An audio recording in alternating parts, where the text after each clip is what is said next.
स्वागत है दोस्तों आपका एक और नई वीडियो में। दोस्तों, ये आपके लिए एक नई चीज होगी इस प्लेलिस्ट में। इस प्लेलिस्ट में हम दोस्तों क्या करेंगे, जो मेंस की आंसर राइटिंग होती है। मैंने यूट्यूब पर सर्च करा कि भाई आंसर राइटिंग कैसे करते हैं, तो बहुत सी वैल्यूएबल वीडियो मिली। उसमें बस ये मिला कि कैसे आंसर लिखें, उसमें ये नहीं मिला आंसर क्या लिखें। मीन्स अब हम प्रैक्टिकली आंसर्स लिखेंगे इस प्लेलिस्ट में, और ये प्लेलिस्ट आपको प्रतिदिन हर एक क्वेश्चन के साथ अवेलेबल होगी। और इस प्लेलिस्ट का थीम रहेगा 1 डे पर question and get your result. Okay दोस्तों, तो ये प्लेलिस्ट के बारे में आपको नोटिफाई मैंने कर दिया। तो चलिए फोकस करते हैं अपने क्वेश्चन पर। हमारा मेंस में क्वेश्चन आ सकता है, ये कम मार्क्स का क्वेश्चन है, ठीक है। इसको देखो कैसे लिखते हैं। Why is it necessary for a country to have a clear demarcation of powers and responsibilities in the constitution? अब इसमें सीधा ही ये पूछ दिया हमसे कि पहले ये बता दो कि किसी भी देश के लिए उसके पावर्स, देखो यहाँ पे पावर्स की बात करी गई है, मींस कहीं ना कहीं गवर्नमेंट से रिलेटेड बात कर रहा है ये, कि किसी भी देश के लिए उसकी गवर्नमेंट की पावर्स और जिम्मेदारियां डिमार्केशन मींस लिमिटेड, एक सीमा में क्यों होनी चाहिए। पहला क्वेश्चन, क्यों होनी चाहिए। दूसरा ही ये पूछ रहा है कि अगर ऐसा ना हुआ, सीमा में ये हमारी जिम्मेवारियां और हमारी ताकतें नहीं हुई, तो क्या परिणाम होंगे इसके। अब इस क्वेश्चन को किस पैटर्न में करेंगे हम दोस्तों। पैटर्न ये रहेगा, सबसे पहले हम आज की बात करेंगे, क्योंकि एज अ आईएएस हमें सोचना है, एज अ हमें एडमिनिस्ट्रेटर सोचना है। अब खुद ही सोचिए, इसमें इधर उधर की बात मत कीजिए। भारत कहाँ है इसमें, ये देखिए। भारत इसमें यह है कि आज की मॉडर्न जो देश है, जो आज की दुनिया है, उसमें मेजोरिटी से गवर्नमेंट आती है। डेमोक्रेटिक की बात हो रही है यहाँ पे, है ना। तो मेजोरिटी से बात होती है। अब वो मेजोरिटी में अब हमें सोचना कैसे है इस क्वेश्चन को। देखो, मेजोरिटी में गवर्नमेंट आती है, अगर उस पर पावर नहीं हुई या उसकी लिमिट हुई पावर पर, तो उस गवर्नमेंट की कहीं ना कहीं समस्या आएगी। उसकी जो जिसने उस गवर्नमेंट को जिताया है, वो मेजोरिटी डोमिनेट करेगी। एक कारण मेरे दिमाग में ये आ रहा है, आप भी फ्री हैं, आप भी अपने दिमाग से सोच सकते हैं।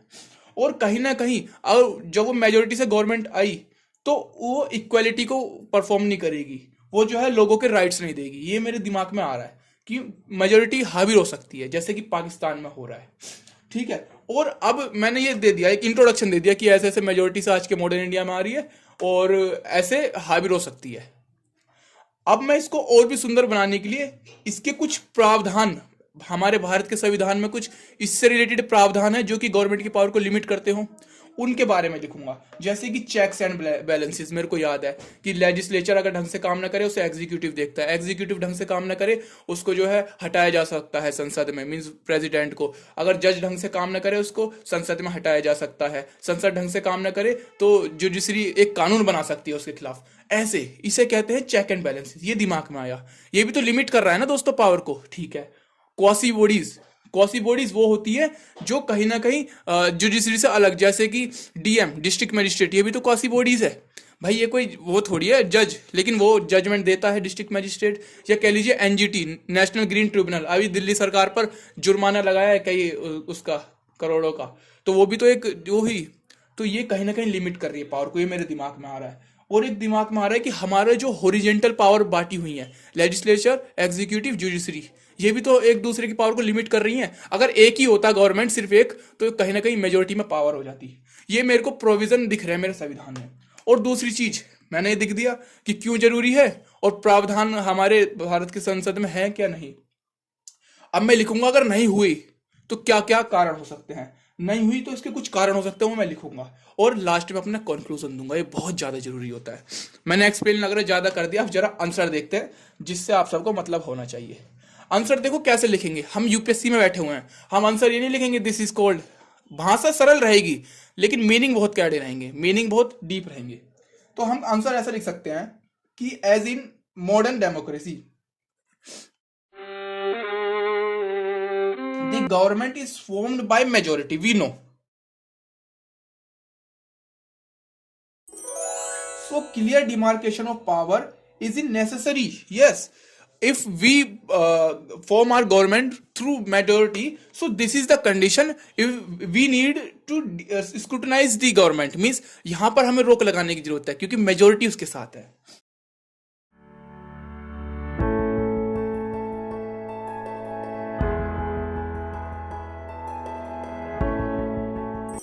अब हमें यहां पर रोक लगाने की जरूरत क्यों है, ये भी मैं कारण लिखूंगा ताकि एग्जामिनर को अच्छा लगे। एग्जामिनर को ये ना लगे कि सिर्फ ये पढ़ पढ़ा के आया है, एग्जामिनर को ये लगे दिमाग चला रहा है। हमें यहां पर गवर्नमेंट को स्क्रूटिनाइज, ये मैं इस पर अंडरलाइन कर दूंगा, करने की जरूरत है। क्यों? To preserve our rights.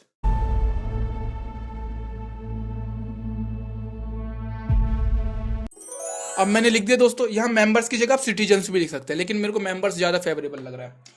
अब मैं लिखूंगा कि भारत के संविधान में ऐसी कौन सी चीजें जो इसको सपोर्ट करती है, जो गवर्नमेंट पर रोक लगाती है। इसको मैं कुछ ऐसा लिखूंगा, द कॉन्स्टिट्यूशन मेकर्स, उनका भी नाम इसमें आना चाहिए। The constitution makers made such provision.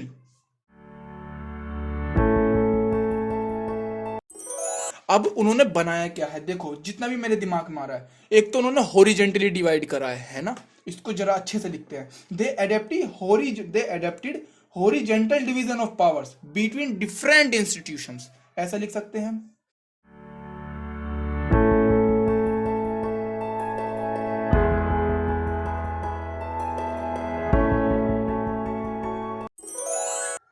मैं एग्जांपल दूंगा एग्जामिनर की सुविधा के लिए।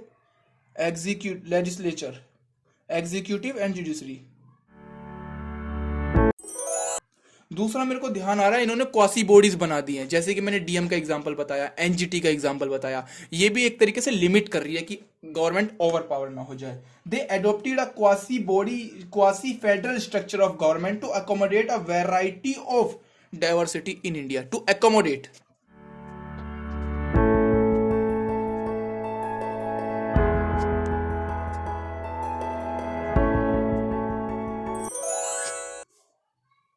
समझ आ रहा है दोस्तों।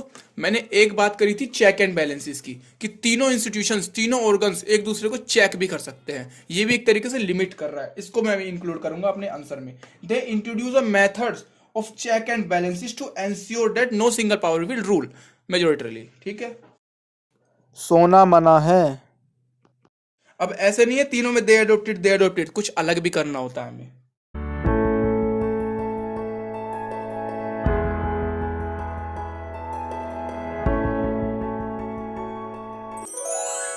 अब दोस्तों ये मैंने कुछ लिख दिया, इसमें 3 की जरूरत है क्योंकि इतना बड़ा क्वेश्चंस नहीं है।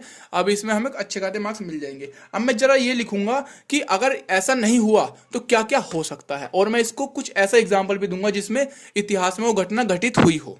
कैसे लिखता हूं, हावेवर। जब भी आप एक क्वेश्चन से दूसरे क्वेश्चन पे जाओ तो लिखो हावेवर, जब कभी भी। However in absence of such demarcation of power.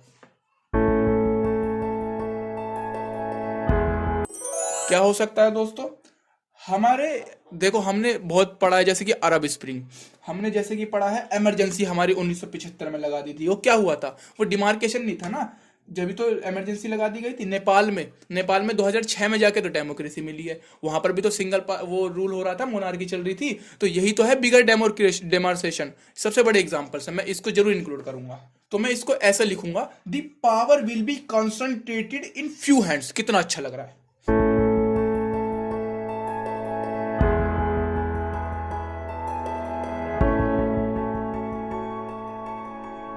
और अगर कुछ हाथों में पावर्स होगी तो वो एक स्ट्रगल पैदा करेगा, ये भी इसका एक कंक्लूजन हो सकता है। Which led to a constant struggle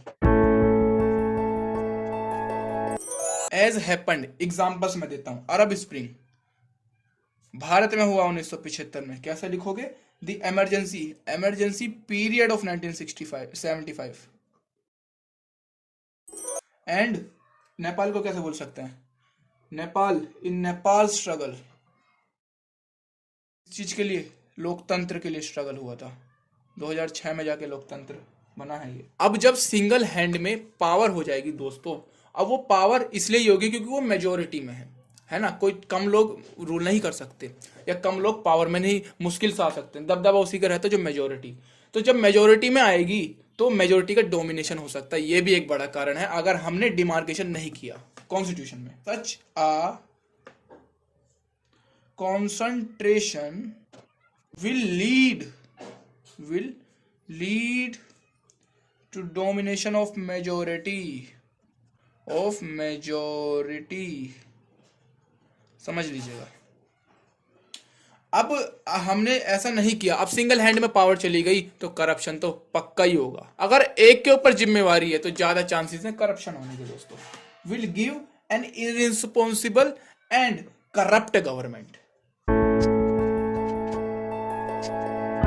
अब दोस्तों बात आती है कि मैं क्या सोचता हूं, मींस जो आंसर लिख रहा है वो क्या सोचता है। कंक्लूड करो भाई इसको, ये तुमने भारत के संविधान में दिया हुआ है और ये सारी प्रॉब्लम आ सकती है। अब कंक्लूड करो तुम क्या चाहते हो। मैं ये चाहता हूं कि डिवीजन ऑफ पावर्स प्रॉपरली हो, मीन इट शुड बी। मेरा ये मानना है ये होना चाहिए। देखो अपनी मैंने सोच पहले ही रख दी, it should be. Hence conclusion में हमेशा लिखोगे हेंस।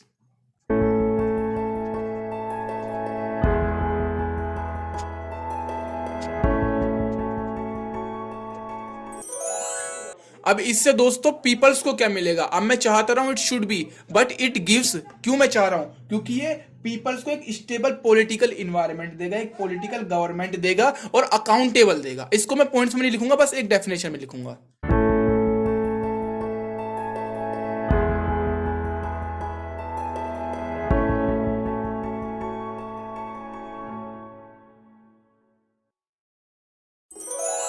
तो ठीक है दोस्तों, मैंने ये लिख दिया कि मैं क्या सोचता हूं इसके बारे में। हेंस ये होना चाहिए, और मैंने कारण भी लिखा, इसलिए होना चाहिए ताकि ये अच्छा पॉलिटिकल स्टेबल एनवायरनमेंट और अकाउंटेबिलिटी दे सके, एस्पिरेशंस ऑफ पीपल भी इसमें बना रहे। ठीक है दोस्तों, जो भी आप लिखते हो उसका एक मूल कारण, एक लॉजिक होना चाहिए उसके पीछे। ठीक जी दोस्तों, ऐसे मैंने आंसर लिखा। आई होप आपको समझ आया होगा। मेरी एक आग्रह, एक रिक्वेस्ट रहेगी, प्लीज आप इसको एज इन वर्ड में ना लिखे, आप इसको सोच समझ के अपने वर्ड में लिखें ताकि आपकी एक स्किल डेवलप हो। ठीक है दोस्तों, मिलते हैं नेक्स्ट क्वेश्चन के साथ। जब तक के लिए जय हिंद।